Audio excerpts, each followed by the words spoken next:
ಯಾವುದೇ ಪುರುಷನ ಹಿಂದೆ ಅವರ ಶಕ್ತಿ ತುಂಬೋಕೋಸ್ಕರ ಮಹಿಳೆ ಇದ್ದೇ ಇರ್ತಾರೆ. ಅವರ ಸಕ್ಸಸ್ಗೋಸ್ಕರ ಮಹಿಳೆ ಇರಲೇಬೇಕಾಗುತ್ತೆ. ಜೊತೆಗೆ ಲೀಲಾವತಿ ಅವರು ಸಹ ವಿನೋದ್ ರಾಜ್ ಅವರ ಬೆಂಗಾವಲಾಗಿದ್ರು. ಜೊತೆಗೆ ಅವರ ಪತ್ನಿ ಕೂಡ ಇವತ್ತು ನಮ್ಮೊಟ್ಟಿಗಿದ್ದಾರೆ. ಮೊದಲೇ ಬಾರಿ ಮಾತಾಡ್ತಿದ್ದಾರೆ, ಬಟ್ ಇರ್ಲಿ ಮಾತಾಡಿಸ್ತಾ ನಾವು ಹೋಗ್ತೀನಿ. ಮ್ಯಾಮ್ ನಮಸ್ತೆ, ಹೇಗಿದ್ದೀರಾ ಮ್ಯಾಮ್? ಚೆನ್ನಾಗಿದ್ದೀನಿ. ಏನಂದ್ರೆ ನಮ್ಮ ಅತ್ತೆ ಅವರು ಹೋಗಿದ್ದ ಒಂದು ದುಃಖ ತುಂಬಾ ಕಾಡ್ತಾ ಇದೆ. ಹೌದು ಮ್ಯಾಮ್, ಈಗಾಗಲೇ ಲೀಲಾವತಿ ಮ್ಯಾಮ್ಗೆ ಸಾಕಷ್ಟು ಫ್ಯಾನ್ಸ್ ಇದ್ದಾರೆ. ಅಂದಿನ ಚಿತ್ರರಂಗದ ಕಲಾವಿದರಿಂದ ಹಿಡಿದು ಆ ಫ್ಯಾನ್ಸ್ ಇಂದ ಹಿಡಿದು ನಾವು ಸಹ ಮಕ್ಕಳಿದ್ದಾಗ ಮ್ಯಾಮ್ ಸಿನಿಮಾಗಳನ್ನ ನೋಡಿ ಬೆಳೆದವರು. ನೀವು ಅವರ ಸೊಸೆಯಾಗಿ ಪುಣ್ಯವಂತರು ಅಂತಾನೆ ಹೇಳ್ಬಹುದು. ಹೇಗಿದ್ರು ನಿಮ್ಮ ಜೊತೆ?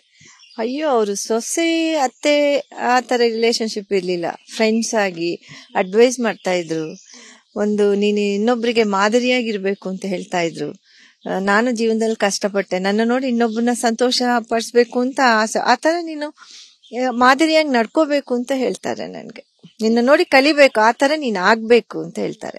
ಯಾವುದೇ ಪುರುಷನ ಹಿಂದೆ ಅವರ ಶಕ್ತಿ ತುಂಬೋಕೋಸ್ಕರ ಮಹಿಳೆ ಇದ್ದೇ ಇರ್ತಾರೆ. ಅವರ ಸಕ್ಸಸ್ಗೋಸ್ಕರ ಮಹಿಳೆ ಇರಲೇಬೇಕಾಗುತ್ತೆ. ಜೊತೆಗೆ ಲೀಲಾವತಿ ಅವರು ಸಹ ವಿನೋದ್ ರಾಜ್ ಅವರ ಬೆಂಗಾವಲಾಗಿದ್ರು. ಜೊತೆಗೆ ಅವರ ಪತ್ನಿ ಕೂಡ ಇವತ್ತು ನಮ್ಮೊಟ್ಟಿಗಿದ್ದಾರೆ. ಮೊದಲೇ ಬಾರಿ ಮಾತಾಡ್ತಿದ್ದಾರೆ, ಬಟ್ ಇರ್ಲಿ ಮಾತಾಡಿಸ್ತಾ ನಾವು ಹೋಗ್ತೀನಿ. ಮ್ಯಾಮ್ ನಮಸ್ತೆ, ಹೇಗಿದ್ದೀರಾ ಮ್ಯಾಮ್? ಚೆನ್ನಾಗಿದ್ದೀನಿ. ಏನಂದ್ರೆ ನಮ್ಮ ಅತ್ತೆ ಅವರು ಹೋಗಿದ್ದ ಒಂದು ದುಃಖ ತುಂಬಾ ಕಾಡ್ತಾ ಇದೆ. ಹೌದು ಮ್ಯಾಮ್, ಈಗಾಗಲೇ ಲೀಲಾವತಿ ಮ್ಯಾಮ್ಗೆ ಸಾಕಷ್ಟು ಫ್ಯಾನ್ಸ್ ಇದ್ದಾರೆ. ಅಂದಿನ ಚಿತ್ರರಂಗದ ಕಲಾವಿದರಿಂದ ಹಿಡಿದು ಆ ಫ್ಯಾನ್ಸ್ ಇಂದ ಹಿಡಿದು ನಾವು ಸಹ ಮಕ್ಕಳಿದ್ದಾಗ ಮ್ಯಾಮ್ ಸಿನಿಮಾಗಳನ್ನ ನೋಡಿ ಬೆಳೆದವರು. ನೀವು ಅವರ ಸೊಸೆಯಾಗಿ ಪುಣ್ಯವಂತರು ಅಂತಾನೆ ಹೇಳ್ಬಹುದು. ಹೇಗಿದ್ರು ನಿಮ್ಮ ಜೊತೆ? ಅಯ್ಯೋ, ಅವರು ಸೊಸೆ ಅತ್ತೆ ಆ ತರ ರಿಲೇಶನ್ಶಿಪ್ ಇರ್ಲಿಲ್ಲ. ಫ್ರೆಂಡ್ಸ್ ಆಗಿ ಅಡ್ವೈಸ್ ಮಾಡ್ತಾ ಇದ್ರು. ನೀನು ಇನ್ನೊಬ್ರಿಗೆ ಮಾದರಿಯಾಗಿರ್ಬೇಕು ಅಂತ ಹೇಳ್ತಾ ಇದ್ರು.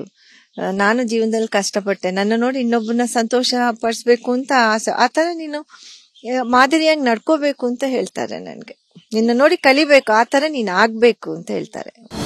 ಅನುಕ್ಷಣದ ಸುದ್ದಿಗಳಿಗಾಗಿ ವಿಸ್ತಾರ ನ್ಯೂಸ್ ಯೂಟ್ಯೂಬ್ ಚಾನೆಲ್ ಸಬ್ಸ್ಕ್ರೈಬ್ ಮಾಡಿ. ಹೊಸ ಸುದ್ದಿಗಳ ನೋಟಿಫಿಕೇಶನ್ಗಾಗಿ ಬೆಲ್ ಐಕಾನ್ ಕ್ಲಿಕ್ ಮಾಡಿ. ಲೇಟೆಸ್ಟ್ ಅಪ್ಡೇಟ್ಸ್ಗಾಗಿ www.vistaranews.com ವೆಬ್ಸೈಟ್ಗೆ ವಿಸಿಟ್ ಮಾಡಿ. ಅಂಗೈಯಲ್ಲೇ ಜಗತ್ತಿನ ಸುದ್ದಿ ತಿಳಿಯಲು ವಿಸ್ತಾರ ನ್ಯೂಸ್ ಕನ್ನಡ ಆಪ್ ಡೌನ್ಲೋಡ್ ಮಾಡಿ.